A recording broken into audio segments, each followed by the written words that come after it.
Salibonani, greetings. Welcome to the Girls Table podcast in collaboration with MISA Zimbabwe. The Portfolio Committee on Media and Broadcasting Services is currently conducting public hearings on the Broadcasting Services Amendment Bill. I am joined by Nigel Nyamutumbu, who is the coordinator in Media Alliance in Zimbabwe, and I am also joined by Jacqueline.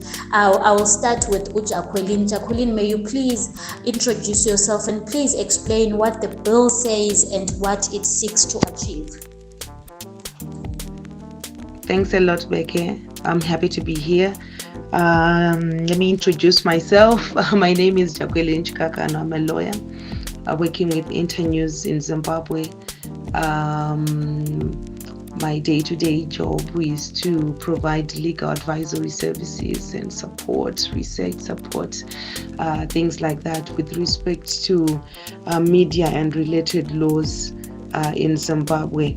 I'm happy to have this opportunity to chat on the Broadcasting Service Amendment Bill of 2024 because it's a piece of law that I've been looking forward to seeing, and I think it's an opportune time for us to be discussing what the bill says, what it seeks to achieve, considering that as we speak, Parliament is doing the rounds with the bill, seeking public input on the bill. So you find that in summary, the Broadcasting Services Amendment Bill, by its very nature, an amendment bill is a bill that seeks to introduce some changes to a bill that is already in existence, which in this case is the Broadcasting Services Act. And if you look at the preamble to the bill, it gives us an indication of what the bill seeks to do, which is to align the current act with the constitution. With the coming into force of the current constitution, there are a number of things that needed to be changed in many laws, including the Broadcasting Services Act, and this amendment is also, amongst other things, seeking to ensure that it is in line with what the constitution says, for example, around freedom of expression, around freedom of establishment of broadcasting entities. It also seeks to align with the Public Entities Corporate Governance Act. If you might know that the Broadcasting Services Act establishes a regulator, which is the Broadcasting Authority of Zimbabwe, and this bill that we are talking about is also looking to align itself with what the Public Entities Corporate Governance Act says, so that all public entities are run in a similar fashion, so to speak. So other than the objective of the bill that I've already highlighted, there are a number of things that we can also talk about in terms of what the bill says. In summary, it has 23 clauses that touch on a number of things. Because of time, I can't really outline all of them. I'll just do a run through. But amongst other things, the bill reclassifies the broadcasting licenses that are there.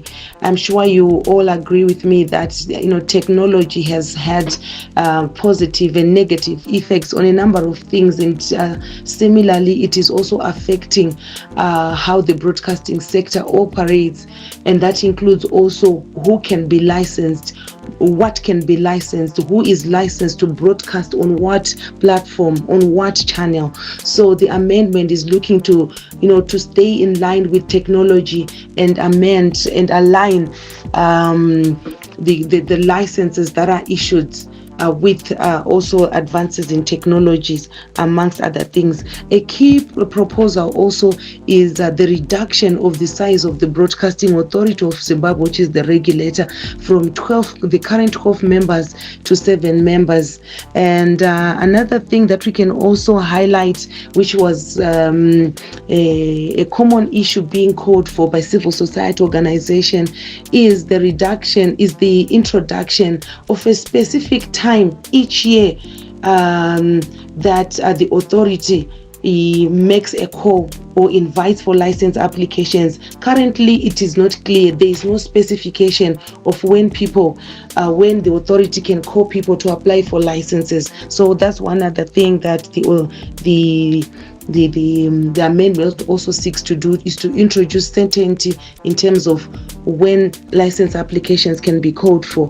A popular issue with the amendment also is the introduction of mandatory requirement for every motorist to obtain a ZBC license before they then get their motor vehicle insurance, etc. It has been a very topical issue. That's another aspect that the public may also need to be aware of. What else that can I highlight? Another key issue also, in summary, is that the bill seeks to introduce various measures to ensure that there is more funding into the broadcasting sector, that there is also some sort of funding support for broadcasting sectors such as community broadcasters who are currently facing a lot of funding challenges, a lot of sustainability challenges. So the bill is seeking to say the broadcasting fund that is provided for in terms of the Act, the Broadcasting Services Act as it currently stands, it must somehow also support community broadcasting. At the same time, as far as funding is concerned, again, the amendment is also trying to introduce a certain measure of foreign funding or foreign donations, as well as a certain measure of foreign directorship of broadcasting entities, which is very critical because broadcasting by its nature is capital intensive. It's different from other forms of media, and it's with the realization of that the proposal is to say, can we have a certain measure of foreign funding, of foreign ownership, which is currently prohibited. Thank you so much, Jacqueline. May you please shed light on what the bill seeks to improve?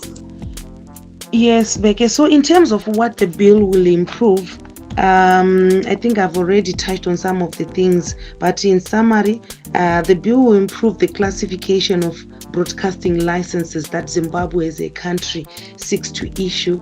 And like I highlighted, one of the positives or of the benefits there is that we'll have technologically relevant licenses that are in sync with technology. Secondly, it will also improve funding support to community broadcasters. It will also improve the funding status of the sector as a whole through the permissions or the quotas of foreign funding that are being proposed. It will also, I think overall for me, the issue is around funding to the sector and measures that are seeking to ensure that the broadcasting entities do not just get established, but they are also sustainable. Thank you so much, Jacqueline, for such an informative discussion. Like I said, we also have Nigel Nyamutumbu, who's going to share with us about the state of the broadcasting sector. Over to you, Nigel, and welcome. Well, for us to understand the state of broadcast media, or more broadly electronic media accessible in audio and video formats in Zimbabwe, and never mind the platform, whether it is on television, radio, or it is internet-based, one ought to really go back in history to be able to contextualize the contemporary challenge of the broadcasting sector in Zimbabwe. So, yes, as we know, the country had to go for not less than 2 decades before there was even serious conversations around breaking the monopoly of the Zimbabwe Broadcasting Corporation, which essentially was the sole broadcast player in the country. And the ZBC in itself, being a state broadcaster, whose ownership lies within the purview of the executive, and which, in terms and function operation of the law, is by all intents and purposes an extension of the state. You then have a challenge to then say just having the ZBC is unconstitutional. We need to have, if we are to realize freedom of expression, which is something that was already obtained, if I'm not mistaken, must have been Section 20 of the Lancaster House Constitution. We then,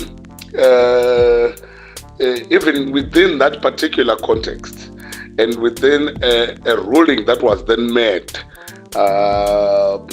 by a radio station which was called Capital, which then said, no, we need to break this monopoly, and the courts for us to realize free expression.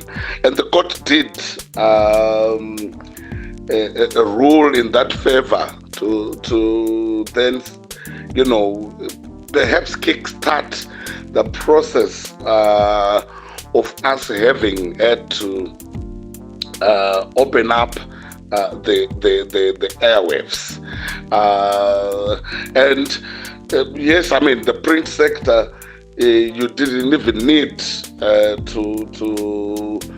to accredit at all. At least, you would just register with the GMO, you just make an information that we have established print.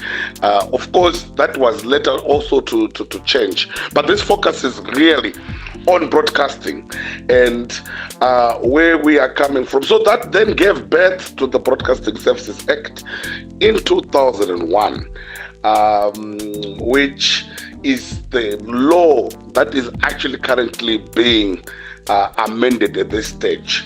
If we are to then look at the context of the challenges of the Broadcasting Services Act then, which were largely centered on the lack of independence of the regulatory mechanism from the executive. So since the enactment of the Act, we've often had that challenge where while we still just had the ZBC monopoly, the law and the function of the law, although it envisaged a three-tier broadcasting system where we would have the ZBC as the public,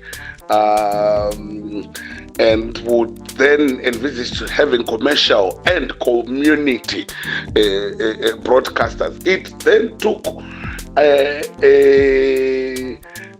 no less than a decade again for us to then actually have the process of having a private radio stations, as it were. And it was largely due to the function and operation of that law, is it was largely vested within the executive, which opened it up to political interference. And the political questions of the day, really in all intents and purposes, also then, were largely skewed towards control, which is why even the Broadcasting Services Act and how it was even framed then, it was framed in a measure of control. The intention was indeed to control the narrative, to control the airwaves and indeed the broadcasting sector. But we are then to recognize some certain strides that then happened years later. Strides technologically, strides insofar as the emergence of different and various forms of broadcasting. In this case, as an example, where we now having a podcast, which is in essence a new form of broadcasting that was not necessarily envisaged in 2001, a new form of reality that even if you want to control the channels of expression insofar as broadcasting is concerned, you no longer have that leverage of control because broadcasting is going to be happening and taking place anyway. And in any event, due to other developments, including but not limited to digitization, including the technological advancements even at the ITU, that is the International Telecommunications Union.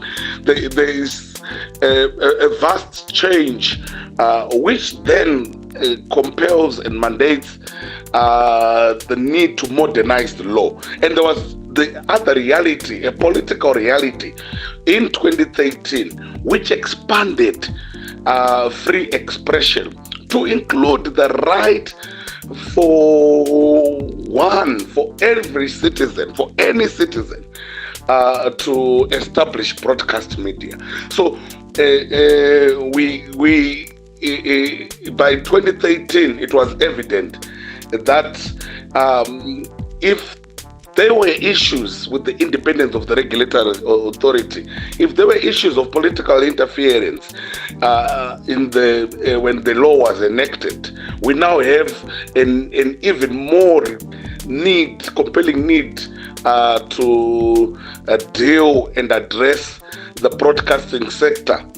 Thank you so much, Nigel, and thank you so much, Jacqueline, for such an informative discussion. I hope people will now understand why it's important to participate in this process, Yama hearings. Until next time, from MISA Zimbabwe and the Girls Table. Don't forget to follow us on our social media pages. Do subscribe and like our work on YouTube. We are Pongoti at the Girls Table. From me, your host, Bekezela Mguni. Thank you so much.